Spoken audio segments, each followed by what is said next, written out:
तो महारो राजस्थान में सबसे पहले बात होगी ओमिक्रॉन से बच के, क्योंकि अब कोरोना के नए वेरिएंट ये जानलेवा साबित होने लगा है। फिर बात होगी अलवर नगर परिषद की, जहां सभापति उपसभापति को बेईमानी भारी पड़ गई है। साथ ही बात करेंगे रिश्वतखोरों पर शिकंजा कसने की। फिर दिखाएंगे क्यों अन्नदाता आक्रोश में है। बने रहिए हमारे साथ, देखते रहिए न्यूज 18 राजस्थान। तो चलिए सबसे पहले एक बड़ी खबर आपको दे दें। दुनिया में ओमिक्रॉन से पहली मौत हुई है, इसकी पुष्टि की है बोरिस जॉनसन ने, यूके के पीएम।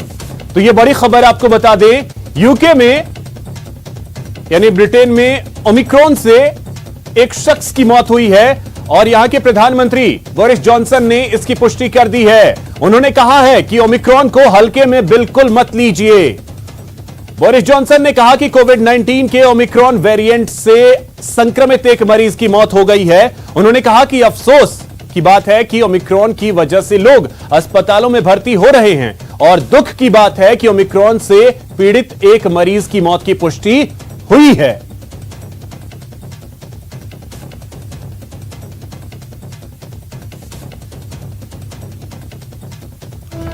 और इसी बीच बड़ी खबर आपको यह भी बता दें कि बॉलीवुड एक्ट्रेस करीना कपूर और अमृता अरोड़ा ये दोनों भी पॉजिटिव हुई हैं, कोविड पॉजिटिव। और आपको बता दें कि मुंबई बीएमसी ने करीना कपूर और अमृता अरोड़ा के संपर्क में आने वाले सभी लोगों से आरटीपीसीआर टेस्ट करवाने के आदेश दिए हैं। दोनों 2 दिन पहले ही करण जौहर की पार्टी में शामिल हुई थी। करण जौहर ने कभी खुशी कभी गम फिल्म के 20 साल पूरे होने पर एक पार्टी दी थी और इसमें करीना और अमृता शामिल हुई थी। तो आपको बता दें कि इससे पहले तनीषा मुखर्जी ने सोशल मीडिया के जरिए कोरोना पॉजिटिव होने की जानकारी साझा की थी। और बात अगर प्रदेश की कर ली जाए तो जयपुर में कोरोना के लगातार केस बढ़ते जा रहे हैं। आज जयपुर में 7 नए मामले सामने आए हैं। यह बड़ी खबर राजधानी जयपुर से, 7 नए कोरोना केस जयपुर में मिले हैं।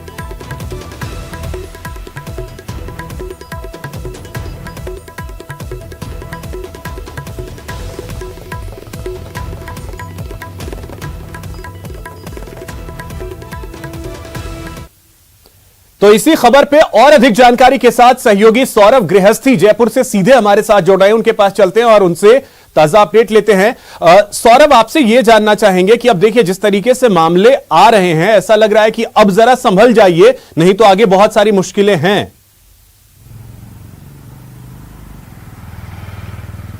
जी बिल्कुल, आपने सही कहा। पिछले 1.5 महीने में प्रदेश में 650 से ज्यादा मामले जो है वो सामने आ चुके हैं और ये बताता है कि किस प्रकार से लगातार जो है वो मामलों में इजाफा जो है वो हो रहा है। चाहे वो प्रदेश के किसी भी हिस्से की बात हो, लगभग तमाम हिस्सों से जो है वो कोरोना के नए केसेस सामने आ रहे हैं। इसके अलावा राजधानी जयपुर में कल की बात की जाए तो कल ओमिक्रॉन के 4 नए मामले जो है वो सामने आए थे। हालांकि ये अच्छी बात रही कि जो पहले पॉजिटिव पाए गए थे ये तमाम लोग और उनको पहले से आइसोलेशन में रख दिया गया था। इस कारण से जो है वो उनकी रिपोर्ट अब जाकर आई है और उसमें वो कोरोना ओमिक्रॉन पॉजिटिव मिले हैं, लेकिन इससे पहले ही उनकी कोरोना रिपोर्ट जो है वो नेगेटिव आ गई थी। इस लिहाज से उनको घर पर भेज दिया। लेकिन इसके अलावा 4 और मरीजों की ओमिक्रॉन रिपोर्ट जो है वो कल जो है वो आ सकती है। इसमें एक यूक्रेन से आने वाली लड़की है, उसको जो है वो एयरपोर्ट से सीधे पिछले दिनों आइसोलेट कर दिया गया था। इसके अलावा जो दक्षिण अफ्रीका से जो परिवार पिछले दिनों आया था और ओमिक्रॉन संक्रमित पाया गया था, उसकी भी उनके जो नजदीकी जो सीकर के अजीतगढ़ में रहने वाले कुछ लोग हैं, उनकी भी रिपोर्ट जो है वो कल तक आएगी। तो कल ये पता पड़ पाएगा कि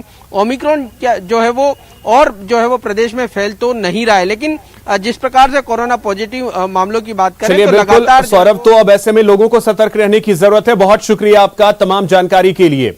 और इसी बीच बड़ी खबर आपको यह बता दें कि अब गहलोत सरकार भी पूरी तरीके से एक्शन में दिख रही है। गहलोत कैबिनेट की कल बैठक बुलाई गई है। सुबह 11:30 बजे कैबिनेट की बैठक होगी और दोपहर 12:15 पर मंत्रिपरिषद की बैठक होगी। सरकार के 3 साल पूरे होने पर कार्यक्रमों को लेकर चर्चा की जाएगी। इसके अलावा कोरोना समेत कई और मुद्दे हैं जिन पर कल मंथन किया जाएगा। तो आपको बता दें कि 3 साल सरकार के पूरे हुए हैं और इसको लेकर के किस तरीके से क्या कोई कार्यक्रम भी आयोजित होता है या नहीं, इन तमाम चीजों को लेकर के कल चर्चा होगी। लेकिन खास बात अगर करें तो वो कोविड भी है, कोरोना को लेकर भी सरकार पूरी तरीके से सतर्क है। तो चर्चा कोरोना पर भी कल होगी और उसके अलावा कई और मुद्दे हैं। दिनेश हमारे सहयोगी अधिक जानकारी के साथ जुड़ गए हैं। दिनेश, क्या जानकारी है? कल बैठक बुलाई गई है कैबिनेट की। बिल्कुल अभिषेक, देखिए परसों ये बैठक होने वाली है बुधवार को और सुबह 11:30 बजे ये बैठक बुलाई गई है। इसके बाद तुरंत बाद जो है वो मंत्री परिषद की बैठक होगी 12:15 बजे। तो महत्वपूर्ण ये इस मायने में होगी क्योंकि सरकार जो है वो 3 साल पूरे करने जा रही है 17 दिसंबर को। तो इस अवसर पर कई तरह के आयोजन होंगे। तो इन आयोजनों को लेकर इस बैठक में चर्चा की जाएगी। खासतौर से प्रभारी मंत्री जो है वो अपने अपने जिलों में जाएंगे। 3 साल के जो कामकाज हुए उसे लेकर प्रदर्शनी जो है वो जिलों में लगाई जाएगी। इसके साथ ही कल्याणकारी योजनाएं जो हैं सरकार की वो आम लोगों तक पहुंचे, इससे लेकर जो है वो चर्चा की जाएगी। और भी कई मुद्दों पर जो है वो इस बैठक में चर्चा हो सकती है। खासतौर से ओमिक्रॉन वेरिएंट का खतरा जिस तरीके से लगातार बढ़ रहा है उसके लेकर चर्चा की जा सकती है। कुछ विभागों के महत्वपूर्ण प्रस्तावों पर मुहर लग सकती है क्योंकि हालांकि अभी तक इसका कोई आधिकारिक एजेंडा जो है वो जारी नहीं किया गया है। लेकिन ये माना जा रहा है कि 3 साल को लेकर चर्चा इसमें की ही जाएगी, कार्यकाल को लेकर। और कई जो है वो घोषणाएं वर्षगांठ के दिन करेगी सरकार अपनी ओर से। कई लोकार्पण शिलान्यास होंगे तो उनकी रूपरेखा पर जो है वो चर्चा होगी। और ये भी माना जा रहा है कि संविदा कर्मचारियों से जुड़ी जो है वो कोई बड़ी खबर जो है वो दी जा सकती है। सरकार के 3 साल पूरे होने पर इसका रोड मैप जो है वो तैयार किया जा रहा है। तो चलिए, तो हो सकता है एजेंडा कल भी आ जाए क्योंकि बैठक अब जब कल नहीं परसों होनी है, बुधवार को होनी है, तो थोड़ा सा इंतजार भी करना होगा। फिलहाल बहुत शुक्रिया दिनेश आपका तमाम जानकारी के लिए।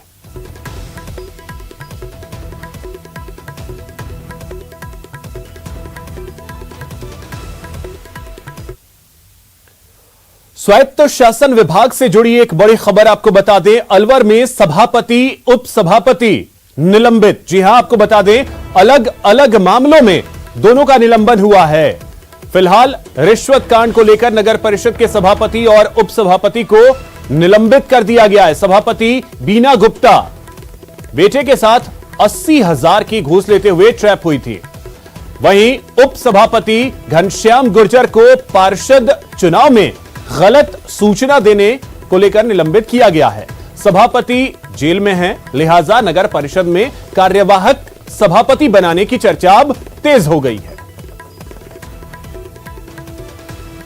विभाग द्वारा आज जो है 2 आदेश प्राप्त हुए हैं। प्रथम आदेश तो सभापति के निलंबन का है जिसमें उनके ऊपर एसीबी की कार्रवाई की गई थी। उस कार्रवाई में वो अभी भी उनको जेल में है, तो उसके आधार पर निदेशालय द्वारा उनको निलंबित किया गया है। दूसरे प्रकरण में उपसभापति का है, जो उपसभापति जी द्वारा जो न्यायालय में जब इनके द्वारा चुनाव लड़ा गया तो चुनाव में इनके द्वारा जो एफिडेविट में सूचनाएं छुपाने का आरोप था, जिसको उपखंड अधिकारी द्वारा उसकी जांच की गई जिसमें वो दोषी पाए गए हैं। तो उस पर सरकार द्वारा उन्हें भी उपसभापति पद एवं पार्षद पद से निलंबित किया गया है। तो इसी खबर पे अधिक जानकारी के साथ सहयोगी लवली वधवा हमारे साथ जुड़ गए हैं। लवली, क्या जानकारी है? सभापति और उपसभापति दोनों निलंबित, मामले भले ही अलग अलग हों। लेकर के एंटी करप्शन ब्यूरो ने बीते दिनों सभापति को ट्रैप किया था, जिसके बाद में इस पूरे मामले की जांच शुरू की गई थी। सरकार के पास में इस पूरी पत्रावली की जांच पहुंची थी और ठीक उसी के कुछ दिनों बाद ही जो उपसभापति हैं अलवर के, उनके मामले की जांच भी पहुंची थी। तो दोनों के निलंबन की कार्रवाई जो है वो यूडीएच मंत्री शांति धारीवाल के निर्देशों पर की गई है। उनसे मंजूरी ली गई आज फाइल पर और उसके बाद में दोनों को यहाँ से निलंबित कर दिया गया। दोनों के पद अब वैकेंट हो चुके हैं, सभापति और उपसभापति। अब नया सभापति कौन होगा अलवर नगर परिषद का, इसका काउंटडाउन शुरू हो चुका है। नए सभापति को लेकर के सरकार जो है, सामान्य वर्ग की सीट है, सामान्य महिला की सीट है, तो ऐसे में सामान्य वर्ग की किसी महिला को जो है वो यहाँ का चार्ज दिया जा सकता है। लेकिन बड़ी बात यह है कि अलवर नगर परिषद में भ्रष्टाचार के लगातार मामले सामने आ रहे हैं और सरकार इस पूरे मामले को लेकर के काफी गंभीर नजर आ रही है। सरकार ने बिल्कुल कहा है कि नगरीय निकायों के अंदर किसी भी तरह का अगर करप्शन होता है तो उसके लिए जो जिम्मेदार लोग हैं उन्हें बख्शा नहीं जाएगा। तो ऐसे में न्यूज 18 के पास जो इनपुट इस वक्त है वो इनपुट यही है कि जो सभापति है उन्हें यहाँ से निलंबन की कार्रवाई कर दी गई है। हालांकि उन्हें अभी तक भी एसीबी के द्वारा गिरफ्तारी के बाद में जमानत जो है वो भी नहीं मिली है, लेकिन दूसरी तरफ जो उप सभापति हैं उन्होंने नामांकन में जो गलत जानकारी दी थी जिसकी शिकायत संबंधित और पार्षदों ने की थी, उस मामले में दोनों को निलंबित कर दिया गया। दोनों के मामले में स्वायत्त शासन विभाग ने जो है जांच अधिकारी की नियुक्ति की है। जांच अधिकारी इस पूरे मामले की जांच पड़ताल करके सरकार को पूरी पत्रावली भेजेगा और अगर ये दोनों और दोषी पाए जाते हैं पूरे मामले में तथ्यात्मक जांच में तो इनके खिलाफ बर्खास्तगी की कार्रवाई भी होगी। बिल्कुल लवली, तो अब तो तैयारियां इस चीज को भी लेकर के, सुगबुगाहट इस चीज को भी लेकर के हो रही है कि नया नाम कौन हो सकता है। देखिए, अभी सामान्य वर्ग महिला की ये सीट है। ऐसे में सामान्य वर्ग महिला की जितनी भी पार्षद हैं उन्होंने अपनी लॉबिंग शुरू की है, चाहे वो बीजेपी की हो चाहे वो कांग्रेस की हो। तो उन्होंने अपनी तरफ से जो कांग्रेस का वहां पर बोर्ड बताया जा रहा है तो उन्होंने अपनी लॉबिंग जो है वो शुरू कर दी। अब लॉबिंग करने के अलावा जैसे राज्य सरकार ने नगर निगम जयपुर ग्रेटर के मामले में अपने स्तर पर डिसीजन करके ओबीसी वर्ग की महिला में डिसीजन किया था, ठीक उसी प्रकार से अलवर नगर परिषद के मामले में भी जो है वो राज्य सरकार फैसला ले सकती है। लेकिन इस पूरे मामले में जो पत्रावली है वो मुख्यमंत्री कार्यालय तक जाएगी और मुख्यमंत्री अशोक गहलोत के निर्देशों के बाद में, उनकी मंजूरी के बाद में ही अलवर नगर परिषद का सभापति कौन होगा ये तय हो पाएगा। जी चलिए, बहुत शुक्रिया लवली आपका तमाम जानकारी के लिए।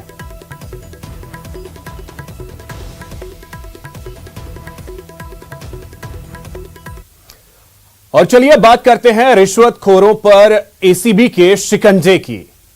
तस्वीरें आपको सबसे पहले दिखाते हैं आपके टीवी स्क्रीन पर। हम दो तस्वीरें आपको दिखा रहे हैं। पहली तस्वीर जोधपुर की है जहां एसीबी ने जोधपुर तहसीलदार दीपक सांखला के ड्राइवर, चपरासी और दलाल को 50,000 के रिश्वत के साथ गिरफ्तार किया। दूसरी तस्वीर अजमेर की है जहां सहायक प्रोग्रामर को 5,000 रुपए के रिश्वत लेते हुए गिरफ्तार किया गया।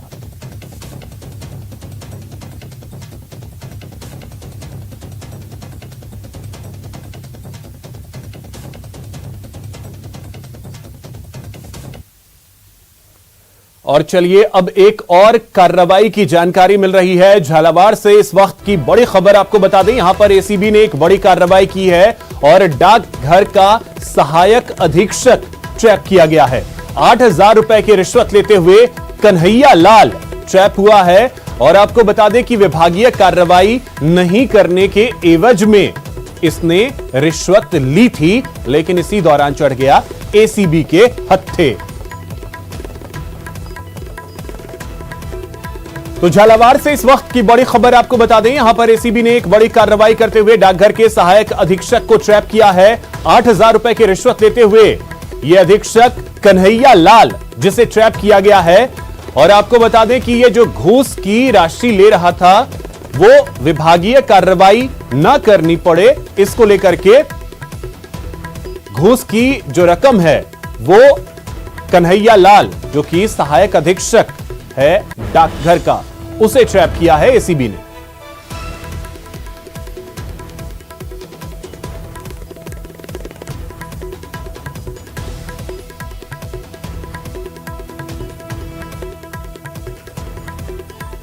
तो अधिक जानकारी के साथ सहयोगी सौरभ हमारे साथ जुड़ गए हैं। सौरभ, क्या जानकारी है, कैसे ये बड़ी सफलता मिली एसीबी को? जी बिल्कुल, देखिए परिवादी ने ये शिकायत की थी कि उसका जो वार्षिक निरीक्षण होता है ऑफिस में, उसमें प्रतिकूल टिप्पणी का डर दिखाकर विभागीय कार्रवाई नहीं करने की एवज में जो सहायक अधीक्षक है वो 10,000 रुपए की रिश्वत मांगकर लगातार परेशान कर रहा था। जिसके बाद परिवादी ने एसीबी से संपर्क साधा और आज सत्यापन करने के बाद 8,000 रुपए की रिश्वत लेते हुए आरोपी सहायक अधीक्षक जो कन्हैया लाल है उसे जो है वो ट्रैप जो है वो कर लिया गया। इस वक्त कार्रवाई लगातार जारी है। जब सत्यापन किया था उस दौरान आरोपी जो है वो 2,000 रुपए पहले ले चुका था और 8,000 रुपए आज लेते हुए ट्रैप किया जा चुका है। जी चलिए, बहुत शुक्रिया सौरभ आपका तमाम जानकारी के लिए।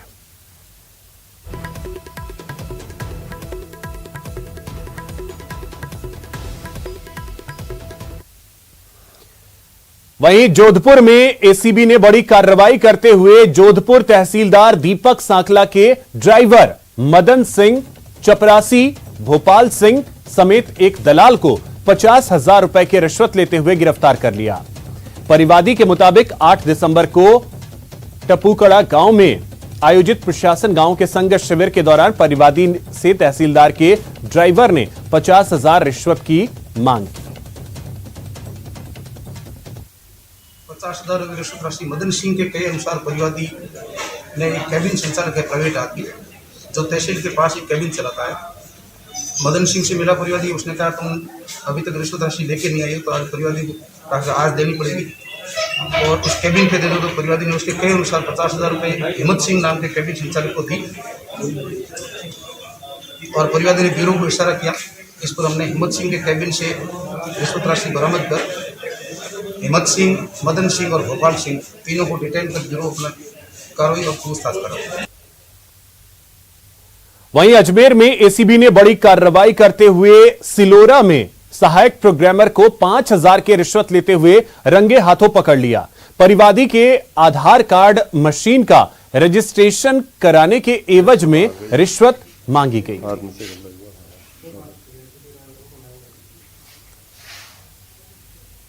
तो लगातार एसीबी अलग अलग जगहों पर कार्रवाई कर रही है और अब देखिए प्रोग्रामर जो है उसे गिरफ्तार किया गया 5,000 रुपए की रिश्वत लेते हुए। और दरअसल ये जो पैसे मांगे गए थे वो आधार कार्ड मशीन का रजिस्ट्रेशन कराने के एवज में इस रिश्वत की मांग की गई थी। ये एक प्रोग्रामर है सिलोरा में और सहायक प्रोग्रामर पद पर यह कार्यरत और 5,000 रुपए की रिश्वत ये ले रहा था, लेकिन इसी दौरान एसीबी के शिकंजे में फंस गया और अजमेर में एसीबी की ये कार्रवाई देखने को मिली है। तो अजमेर हो, जोधपुर हो, झालावाड़ हो, लगातार एसीबी कार्रवाई कर रही है। और इसी बीच एक बड़ी खबर आपको बता दें, श्रीनगर के जेवन में आतंकी हमला। यह बड़ी खबर श्रीनगर के जेवन में आतंकी हमला हुआ है। इस वक्त की बड़ी खबर आपको बता दें और आतंकी हमले में 3 जवान शहीद हो गए। यह बड़ी खबर इस वक्त की। श्रीनगर के जेवन में आतंकियों ने फिर से हमला किया है और इस हमले में जो बड़ी जानकारी निकल करके सामने आ रही है, हमारे 3 जवान जो हैं वो शहीद हो गए हैं इस आतंकी हमले में। तो लगातार आतंकी जो हैं वो अपनी कायराना हरकत से बाज नहीं आ रहे हैं, लगातार वो कायराना हरकत कर रहे हैं और अब आतंकियों ने हमला किया है जेवन में। श्रीनगर के जेवन से यह बड़ी खबर। और इस वक्त हमारे सहयोगी मनोज कौल जी हमारे साथ जुड़ गए हैं श्रीनगर से। मनोज जी, क्या जानकारी है? एक बार फिर से आतंकियों ने हमला किया है। देखें, ये हमला जो हुआ है जो श्रीनगर के आउटस्कर्ट्स में है, जेवन का इलाका, वहां पर पुलिस की एक बस थी। अब जम्मू कश्मीर आर्मड पुलिस को जिसे पहले कहते हैं तो उसको इंडिया रिजर्व पुलिस का नाम भी दिया गया है। तो वो पुलिस जो बस है वो हेडक्वार्टर की तरफ जा रही थी और वहां पर घात लगाकर बैठे आतंकियों ने उस पर ताबड़तोड़ गोलियां चलाई, जिसमें 14 जो है पुलिसकर्मी वो घायल हो गए थे। हालांकि सभी घायलों को जो है हॉस्पिटल ले जाया गया, जिसमें से 4 की जो हालत थी पहले वो काफी गंभीर थी और अभी जो हॉस्पिटल सोर्सेज से हमें पता चला है कि 3 पुलिसकर्मी जो हैं वो शहीद हो गए हैं। वो जख्मों की ताब न लाकर दम तोड़ बैठे हैं और जो ये इलाका है, इस इलाके को पूरी तरह से सिक्योरिटी फोर्सेस ने घेरा हुआ है और एक्स्ट्रा डिप्लॉयमेंट वहां की गई है ताकि जिन आतंकियों ने यह हमला अंजाम दिया है उन्हें जल्द से जल्द ढेर कर दिया जाए। फिलहाल वहां सर्च ऑपरेशन चल रहा है और जो घायल पुलिसकर्मी हैं उनका इलाज चल रहा है। हॉस्पिटल में जो जैसा आपने बताया कि संख्या 11 जवानों का इस वक्त इलाज चल रहा है। जी हाँ, जो पुलिस ने जो ट्वीट करके जानकारी दी थी उसमें उनका ये कहना था कि 14 जो पुलिसकर्मी हैं वो इसमें घायल हो गए हैं, जिसमें से हॉस्पिटल सोर्सेज का कहना है कि 3 जो पुलिसकर्मी हैं वो शहीद हो गए हैं, जबकि बाकी जो 11 हैं उनका उपचार चल रहा है, उनका इलाज चल रहा है, जिसमें से एक की हालत गंभीर बताई जा रही है और हॉस्पिटल में कोशिश ये की जा रही है कि जितना अच्छा उपचार दिया जा सके वो उन जवानों को दिया जाए, उन पुलिसकर्मियों को दिया जाए जो वहां पर इस हमले में घायल हुए हैं। वहीं दूसरी ओर जैसे मैंने कहा कि आतंकियों की बड़े पैमाने पर तलाशी कार्रवाई शुरू की गई। पूरा एरिया जो है उसको सील कर दिया गया है और तो पुलिस, सीआरपीएफ और सेना वो वहां पर एक ऑपरेशन चला रही है और कोशिश ये की जा रही है कि जिन आतंकियों ने ये हमला अंजाम दिया है उन्हें जल्द से जल्द ढेर कर दिया जाए। जी मनोज जी, आतंकियों की संख्या को लेकर के जानकारी कुछ मिल पाई है कि कितनी संख्या में आतंकी जिनको सर्च किया जा रहा है वो? आप अपना प्रश्न दोहराएंगे क्या? जी मनोज जी, मेरा ये सवाल था कि आतंकियों की संख्या को लेकर के कुछ जानकारी मिल पाई है?